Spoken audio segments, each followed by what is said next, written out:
Hello malt mates, welcome to the Whisky Bothy. I'm Ralph. I am the whisky reviewer in residence here, and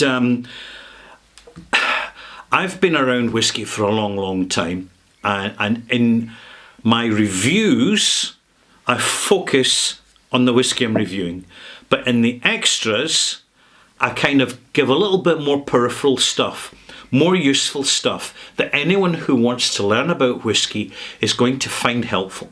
So this is a very good illustrative example of such a video. This is review number 1129, extras. Extra content, extra opinion, extra perspective, and occasionally extra props. So here we are. As you can see, I've really splashed out in this bunch of flowers. Sorry, the flowers are actually missing, but in fact, these are fresh herbs picked from my garden. And the reason I picked them is because I want to bring these aromatic herbs to your attention should you be interested in Scotch whisky, and in particular heavily peated Scotch whiskies. And in this particular moment we're talking Laphroaig cask strength, batch 16, bottled in December 2022. You see, one of the problems that people getting into whisky have, it's very simple. It's palate confusion. And it's the fact that with whisky, with such intensely concentrated flavours, particularly in high strength bottlings, and high strength of course is high alcohol, and in this case it's 58.5%, very high alcoholic strength. And when you're sipping that neat, you're getting the scorch on your palate of the alcohol itself. So if you try, for example, high strength rum, white rum or vodka, you'll get that alcohol scorching without the flavour generally. And these kind of bottlings, they're definitely out there. They're used for cocktails or for people who want to get drunk quickly. It's as simple as that, even though it shocks them and is not good for you. You know, people do stupid things.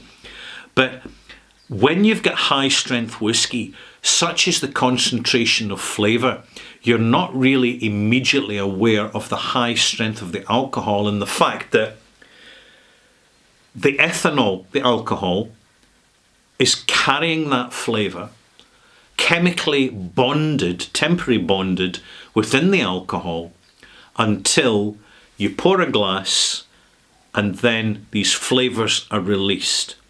The higher the strength of the alcohol in the bottle, the more quickly the flavours come out the glass to meet your nose. And with Laphroaig, that's a great big medicinal slap in the face. Laphroaig is very, I'd say, notorious for it, but of course enormously enjoyed for that experience. It is arguably the ultimate medicinal Scotch single malt whisky. And this creates a problem for you and I, because particularly in modern society, where people buy most, if not all, of their food from supermarkets, by default, it means that the food supply is increasingly dominated by corporate multinational producers whose fundamental goal is not to supply food. No. It's to make money for senior managers, for shareholders, for hedge funds, for investors. And when you have these layers of investors involved, it automatically puts more of a strain on the actual wealth generation of the food production activity. So they have to cut corners, and in doing so, they have to appeal to more and more consumers. And the way they do it is to replace flavour with desirable sensations, primarily sweetness. A little bit of synthesized sour, sweet and sour, can't go wrong. Chinese cuisine in Western Europe and America is dominated by the dual sensations of sweet and sour. When multinationals are processing their food to make them more appealing, with higher shelf life and more convenient, because people are suckers for convenience, no matter how inconvenient it becomes. People love convenience. So you basically, you lose flavour. You lose authentic flavour. So they have to replace that with synthetic flavours. Now, this is easily done with extracts from the oil industry. And you're wondering where I'm going with this. Understandably. Because this isn't oil. But it is related. This is a block of peat. So we're coming straight back to Scotch whisky now. And when you nose it, it's odourless. When you soak it in water and the water turns a little bit brown, the water continues to just taste like water, albeit a little bit brackish, which means slightly wood-orientated, mineralated. And when we've got a palate which is weaned on corporate food supply stuff, when we burn this, literally start to scorch the peat, very soon I've run out of gas, but anyway, there's enough there.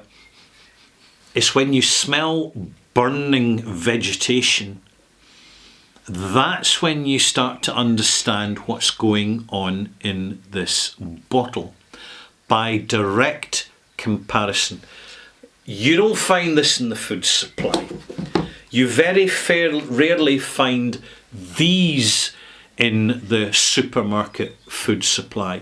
These are genuinely homegrown, organic, fresh herbs. Here we have fennel. Fennel tastes of licorice. Do you find burnt licorice notes in Laphroaig? Yes, you do. When you taste this delicious, goes great with fish, great in a ham sandwich.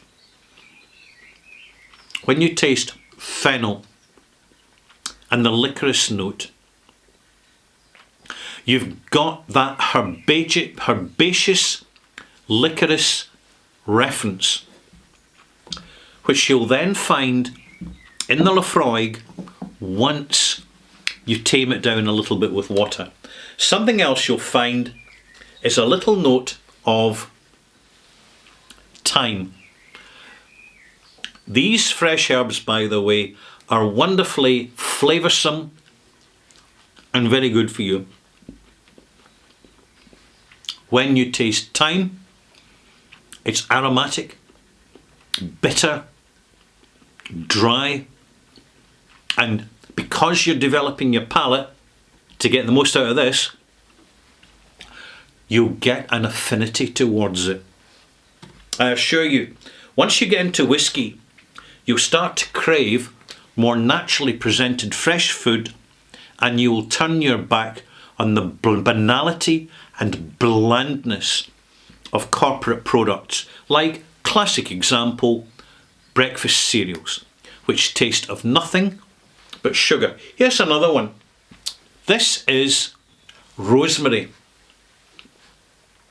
Rosemary used primarily in poached fish.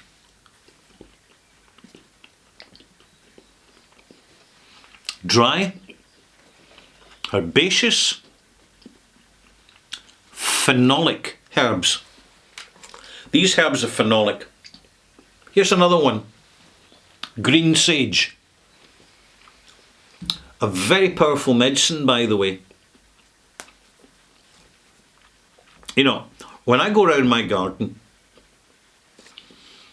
and it's not a big garden, it doesn't need to be, and you grow these in pots, so as you can look after them, because they like to dry out between watering. And you get to know which plants you can actually eat. Dandelion, for example, plantain. You'll never see these in the supermarket.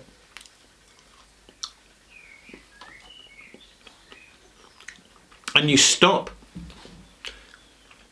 and you spend time listening to the flavour. Can I use that phrase? Do you understand what I'm saying here? We're listening to the flavour. We're registering that flavour. Here's another classic example. This is bay leaf. Bay leaf is kind of similar to, what is it the koala bears eat? A very, very aromatic, fast-growing tree that can quickly get out of control. And I've forgotten what it's called, but koala bears eat it. I'll remember as soon as I've finished recording this video. But bay leaf is kind of similar. Eucalyptus. Thank you. Eucalyptus is so pungently aromatic. It's a wonderful tree to have in a large garden. This is bay leaf. Bay leaf is very chewy. Very intensely flavoured. I'm not going to chew it now. There's a reason for that. And you'll find that flavour in Laphroaig once you've cut it with water. Unless you actually have independent points of reference before you taste them in whiskey, you're not going to notice them in whiskey because they're just confusing because you don't know what they are. Happens all the time. Here's something else. Now, before I go any further, don't drink this. You'll find this in Laphroaig. TCP, trichlorophenol. That's 3 chlorines on a phenolic.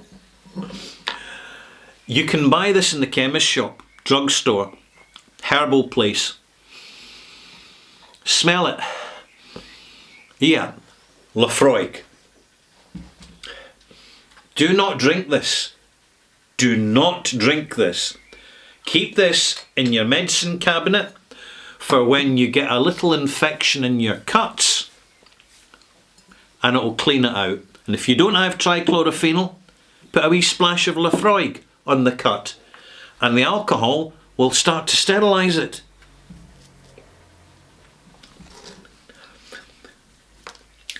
When people are starting out in whiskey, you're working from the unknown towards the known.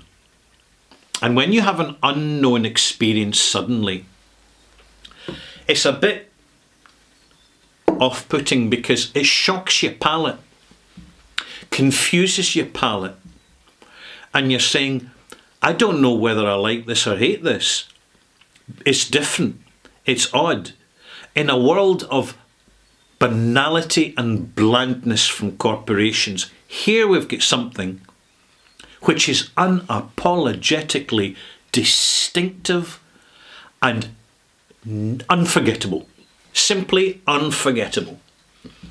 And how do we work from the unknown towards the known? How do we find more of an explanation as to what we're enjoying?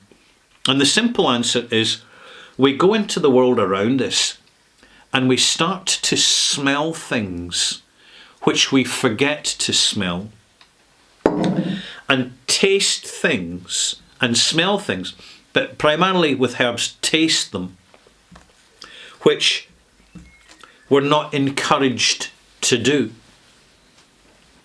Sure, supermarkets sell herbs, but they come from greenhouses. CO2 filled greenhouses, because of course when greenhouse crops are being produced, they pump in carbon dioxide to make the plants in the greenhouse grow faster, because they're force grown to be put out into the market and they may be irradiated, depending on what they are, in order to increase their shelf life. One of the things about whisky is we know what we're putting into our body here. It's primarily alcohol, and it's industrially produced, potable, easily consumable alcohol, and a little bit of flavour going a long, long way.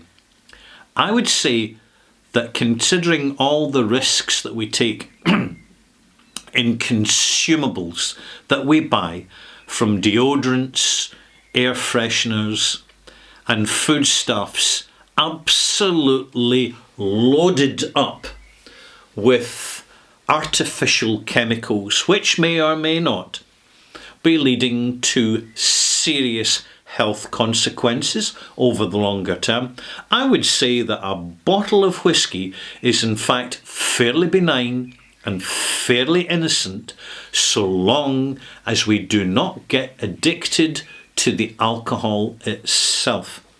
Let's focus on the flavour. At all times, Maltmates, quality, not quantity, but sometimes quality. We need to take our time and explore the world around us to understand better the quality of what's actually in the bottle, so that we may know it better, and in doing so, know ourselves better as well. And there you have it. Just saying. See you soon.